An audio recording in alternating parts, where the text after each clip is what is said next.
Njagala kwebaza Robert Kyagulanyi, President wa North. Njagala kwebaza olw'obuvumu. Katonda akwongera amaanyi, ekiseera eky'okukyusa Uganda kinaatera okutuuka era nga kituuse. Eno gavumenti yaggwamu dda. Senga kyaki tuli mabega wammwe, temulowooza nti kyaki tebasabira, kyaki ebasabira, kyaki eri wamu nammwe, kyaki ebasabira enkya ki n'eggulo. Abantu abaleeta obuyinza abaaga nti babuleese tufune emirembe baabuleeta kutulugunya bala Uganda. Enkya babateeka mu makomera, eggulo babateeka mu makomera, buli lunaku babatulugunya. Ebigambo eby'okutulugunya abantu tubikoye. Owulidde oyo bwe bamu ku bannaddiini be tulina abatunuulira ensonga ne bazanalayizinga n'avaayo n'abaako kyagamba. Agambye nti atuwala omukisa guno kwebaza His Excellency Robert Kyagulanyi Ssentamu olw'omulimu gwakoze munnange okuggula abantu w'amaaso. Abavaayo ne bavaayo, boogedde naye waliwo abalaba nti mu butuufu omulimu gwakoze gw'amaanyi nnyo nnyini ddala okuba ng'akyusa mu bukulembeze oba okuba nga aleetawoko embeera eraga abantu nti ebintu nga we bitambula si bwe biti we bisaanidde mu ggwanga Uganda. Tuvuddeko eyo omukulu Kabayaman assanyu limuta nti munnange yasinkanye ku mukulembeze. Ebigambo ebindi bingi nnyo bibadde byogerwa, bamu nga batuuka n'omwebuuza nti ye abange tulaba omukulembeze nga yakwerabira takwogera nako. Nagamba nedda mukakkane, omukulembeze tamala gakola kitalina budde. Ffe abalina okuba nga tukola ki appointment to meeting ekyaddaaki yamaze namu meeting. Kakati alina obubaka bw'abaleetedde. Okay, kambanyumize olunaku lwe nasinkanye ow'ekitiibwa Robert Kyagulanyi Ssentamu Mr. President na biki ebyabaddewo na biki bye nasanzeeyo. Ekisooka Mr. President yabatumidde nnyo, ate n'ekyewuunyisa nti ebintu byonna bye tukola wano ku TikTok oba ba YouTube munnange abiraba Mr. President era naŋŋamba nange ndaba nnyo ne TikTok yo. Mulina neekanga ne nga Mr. President agenda kuŋŋamba kakati nakulaba ng'oyingira mu famire wali naye ebintu ebyo. Yanneewuunyisiza omusajja ono nenfuna n'ekyokuyiga, neera kino ekyokuyiga nga kisobola okugenda n'eri abooluganda be nga Chairman Nyanzi n'abalala, nti ono talina paasi yonna gy'ayinza kukubira muntu ku kaadi. Teriyo era teri gwe bajja kukubira paasi ku kaadi eyo. Bobi Wine teyayogedde ku kyakuva ku famire eyo, ate nga nange nga nina ensonga eya famire okustandinga out nga twagalayo Bobi Wine yekka. Engeri gye yabadde abiraba kitegeeza tulina okunyumyamu ekyenjawulo nanga mpabulemu. Kitegedde kati n'ekirala bwe natuuse mu State House nasanzeeyo ebyansanyusizza ng'ate naye musanyufu. Naŋŋamba mbaata kabuzi ze wandeetera 6. Olwairo nina ebintu 38 byajjula bingi ebusaabala n'enzijayo ebirala n'embireeta wano mu State House. Kwegamba nga State House enyirira bulungi nnyo, design nga kyekyo nga binkolera ddala design wali naye nga bingi. Neŋŋamba wow, ekitiibwa n'enkiddiza Mukama. Kati neno message kangisindikira abo abazze bawoza. Njagala okulaba Bobi Wine naye simulaba. Mukubidde essimu takwata ssimu, aba yakugoba oba n'enziro. Amazima gennyini Bobi Wine tagaananga kukolagana na muntu ng'ali mu layini. Kino mukitegeere mwenna. Bobi Wine ayagala abantu ng'oli mu layini, ng'omutima gwo guli piwa. Okitegedde? Neebana abalina endowooza nti nze ŋŋenda wa Bobi Wine musabeyo ssente anyambe ekizibu kino. Waliwo ekizibu ekirina okuyambibwa, si bino bye mulimu ebyamalala nga bwe mugenda ewa Museveni ne babawa ssente z'omusolo mwe ne muzikozesa bye mwagala. Akuwa ssente ng'oli mu layini. Kabaya agenda onkolere kino n'akuwa ssente, oyo ye Bobi Wine. Kale n'olwekyo tumwagale tumusuute tumujanja waze buli wamu tumutimbe ngenda kumutimba sebo ngenda kukutimba wagambye biraba wesirikire addamu kwesogga mulaba wano wali wayagala okwesogga mbu sebo mwebaka ku kigwe gwe musajja gwe kati Luwemba wamma gwe kola bwoti toba na mutima ng'ogwoyo wadde gwe tebakuwa kaadi kubanga nkimanyi oli kyaliiwo yatambulanga naye n'essajjirinya obwolumu gwe weesirikire oyo ajja kufuna by'ayagala singa tubuddeko munnange ono ye atabukidde abakatuliki munnange simanyi oba ensonga ki naye tugendeyo tulabe munnange saagala mwogerera ebintu bye sitategeera bulungi njagala muwuliza akatambi kano agamba nti abeerubaga omanyi bwe twogera ku ekereziya mufunamu bwe tuba tuvunana ekereziya muba munywa kutuzzi kubanga ekereziya yaani ekereziya w'omukama nedda tetugamba ekereziya Ssaabasumba simwogerere munaate ekyapa ky'omukazi oba temugenda kita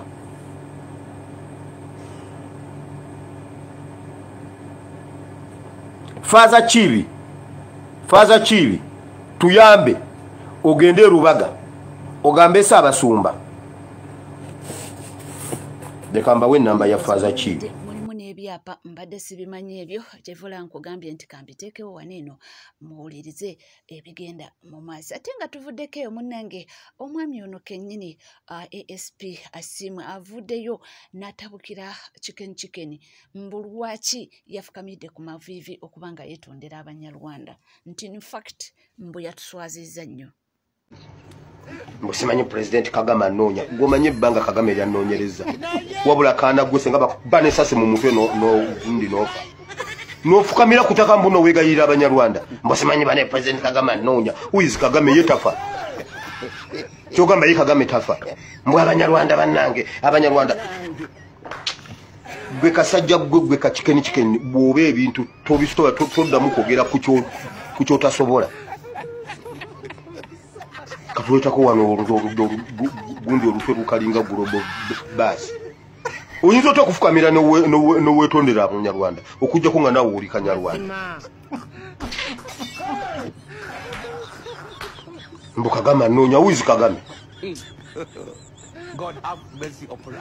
gw'omanya ebbanga lyanoonyereza ajja na wano mukwano gwa wano nnyo siriiwo twala eri naawe tojja kutumanyira bannange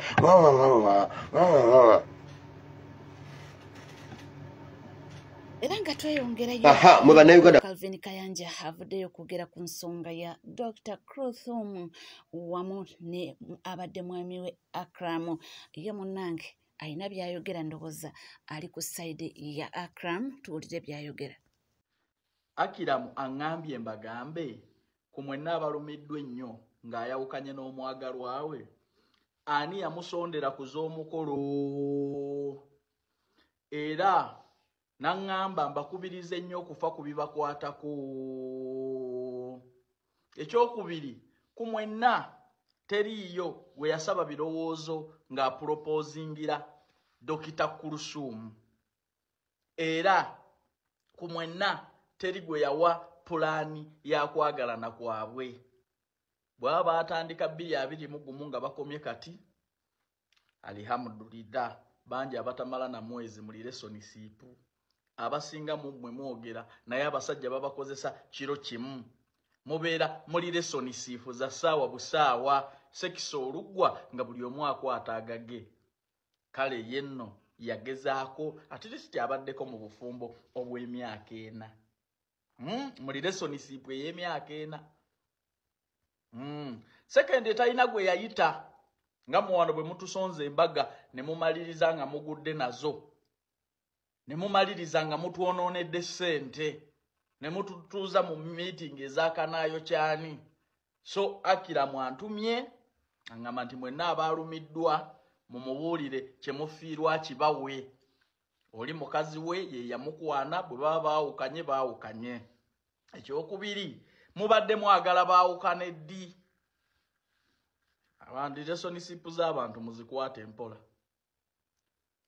mwenna babufumbo balema mbalaba mujegera mwalemu abakyala mwalemu abasajja tomanyi abaana bo gye bali tomanyi mukazi gwe wazaalamu mwabaleka mu nju abasajja mwabaleka mu nju ne muddukira mu bwakadaama muli kwakiramu muve ku musajja enjoyinga obulamu bwe bwe bali relationship yaganye si yesoose bagambye nti Akiramu ye yajjako dokita embeerera oba dokita ye yajjako Akiramu ndowooza owulidde naye nga byonna bigenda mu maaso ensonga y'Abanyarwanda ekutte wansi ne waggulu ensonga y'Abanyarwanda ekutte wansi ne waggulu era munnange ensonga za kikeni zo zeeyongera tuwulire Abanyarwanda bali wano mbu batiisatiisa Rwanda nga temunasiba baana baffe ababiri musooke mujje musiba abakyala Abanyarwanda beetundira ku Lubaga Road wamu ne Gloria Bugo okutulaga obwerere bwe nga basiga ekifaananyi kibi eri ensi yaffe nze Dawton nga sinayogera ku Rwanda ono mwana mwala amuyita Lisa ya account gye ntadde waggulu awo baakyakinze nadde yayita Lisa nga kuliko franga zekkata account ye baakyakinze era omubbi oyo akozesa account ye okufeera abantu n'okubasindikira message kakati mwana mwala Lisa yakoze account ye empya musomufolowingako era nkitadde wano wansi nkitaginze wano wansi musomunoonyako ya account ye empya so Rwanda nga temunakwata baana baffe ababiri wano musooke mwebuze Bannarwanda bameka bali mu Uganda nga bakozesa TikTok nga bakwata zikatanga zaffe bwayise yaffe ne babiteeka ku mutimbagano ye bantu bameka bakozesa omutimbagano okulaga ensi ez'enjawulo okuli Rich agenda n'akwata zi Netherland gy'abeera mu America gy'abeera n'abitulaga nga tebanamusiba mwe kwegamba mwagala abatulaga ekifaananyi kyammwe ekirungi kye muyina ebibi babirekeyo olwo ate muba mufuuse eki ye bano abaana bakoze musango ky'okukwata video ne beekwata ne baposting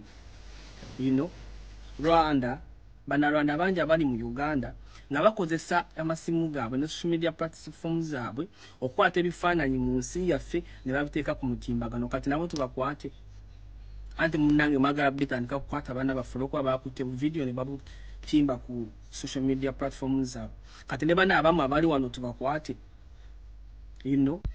ye ebifaananyi bye bakutte oba areas ze bakuttemu ebifaananyi no video bwe mugamba bwe bakutte we wali ebipande nti wano temukkirizibwa kukwata video ne muzipostinga kwanza kimanyi government bateyagala kifo bakikwate babakwatire mu video bateekawo obupande mu video ze bakutte ffe nga tetwalabya mu bupande ndowooza yessaawa abaana bali kuno ku TikTok muyimuse eddoboozi lyammwe kuba bano abasajja tebagenda tumanyi tebagenda kujja wano e Kampala bakwate abaana baffe gy'oli nti fe ababagamba nti ebibuga byabwe bifaanane bityo nga bulijjo batulaga ekibuga kungulu tebatulaga muntu ku Munnayuganda nange ntabuse byebyo nno etuveeyo omwami avuddeyo n'agamba nti bannange teri kitadde bunkenke ku gavumenti eno Museveni n'omutamani we ng'akalulu ka 2026 nti abamu temunakitegeera nti munnange abakulu bano bali mu paniki oba bali mu kutya nti mu butuufu batidde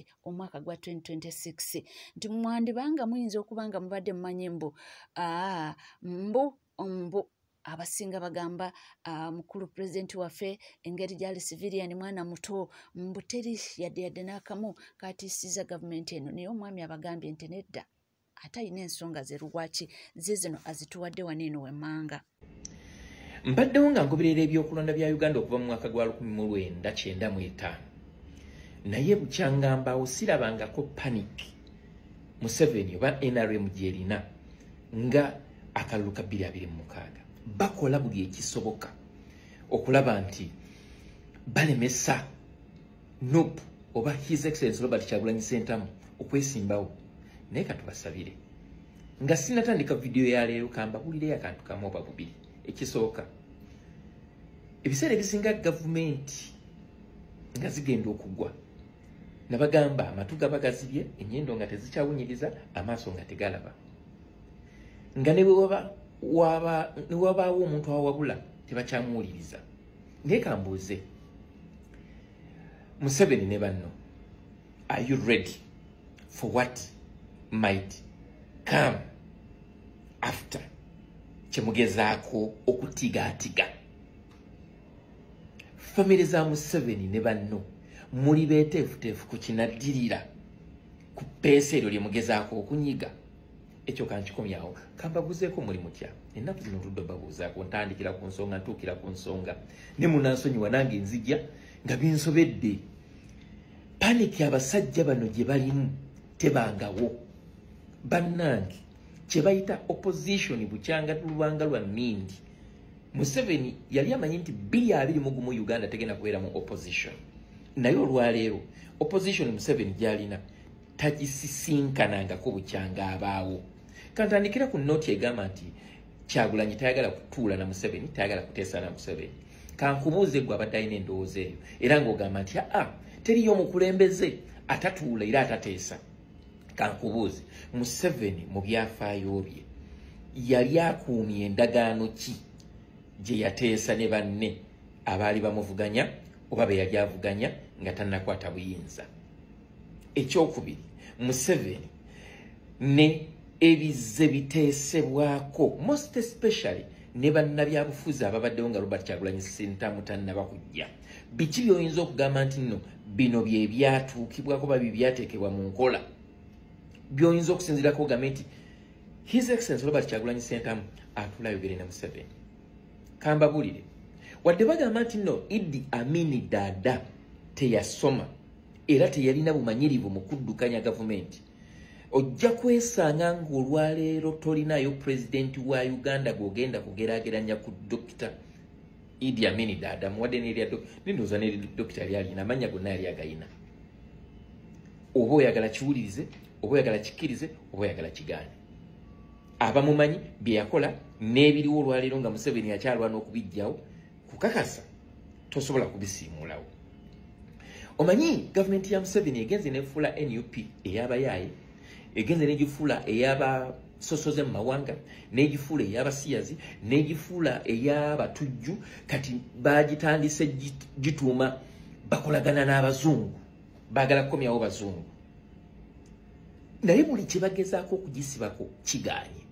Kati n'ekyobutujju nakyo twakikubye, balabika bagenda kukivaako, batandise kuvuga narrative ya abazungu.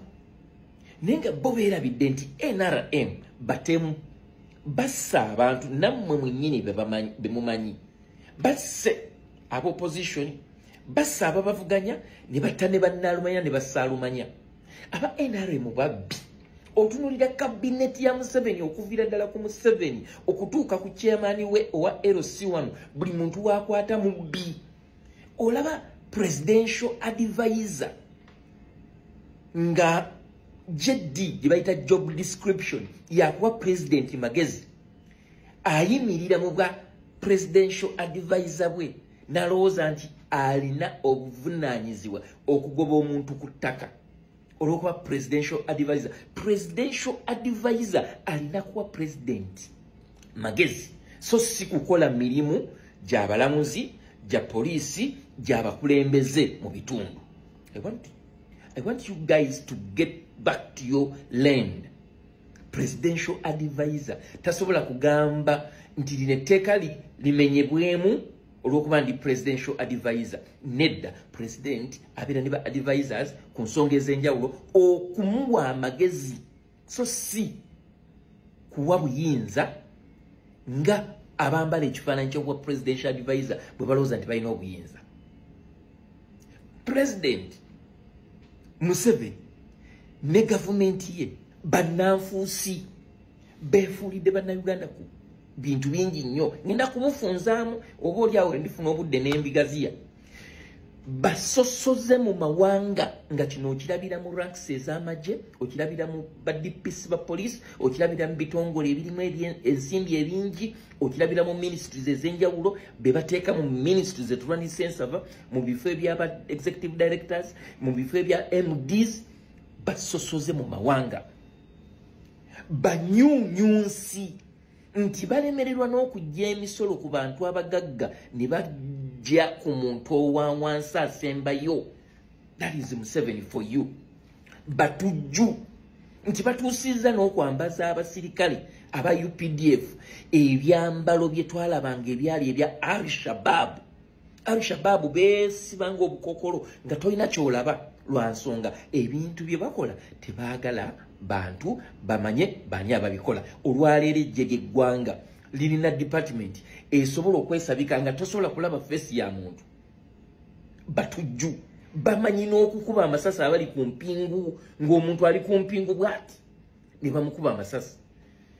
Kati njagala okwebuuza gwabagira gavumenti ya Museveni okuleka ng'oli mubbi okwagala okubba nga bo, okutta nga bo, okufuuka omutujju nga bo, kirungi ki ky'oyinza okuyimirirako n'ogamba nti enguudo nnungi, amalwaliro malungi, amasomero malungi, abasomesa basasula bulungi, abasawo basasula bulungi, embeera z'obuntu nnungi. Museveni agamba nti Uganda eri safe, naye bw'abanga agenda okuva ewuwe okujja mu Kampala buli muntu abonaabona, buli kintu kisanyalala, buli muntu babanga bamugamba tewenyeenya. Why that fear? Bw'aba n'atambulako mu bantu abeera mu kagundi kali awo kalabirwamu, muba mumulabira muli ng'alinga ali mu zoo, ng'alinga zino zewandiisa ensolo enkambwe ze batiisa abantu okukola ki, okubagajambula. Is that the security President Museveni gy'ayogerako? Kakati mmwe abatasobola kuzuukuka nakulaba bye babalimba mwakula mutya? Saagala gisusawo awo olunaku olwaleero. Protest vote ebatadde ku kye bayita obunkenke ate nga kkiriza obagaana. The time is now. Nabagamba we are going in a revolution which is weaponless. Tetugenda kukwata yadde fork naye ebintu bigenda kukyuka. Ebyo byonna mbyogera ku lwa Katonda n'ensi yange. Yenze mutano wa Mbega Locious. Ebyo tuli ku NCK TV ate weerabira kubanga subscribing, ringing that notification bell, sharing, liking. Ebisigadde byonna mpola mpola amawulire nja kubanga nga kwera, nja kubanga nga kutusaako wona woli wona wosinzidde. Sigala naffe tuva.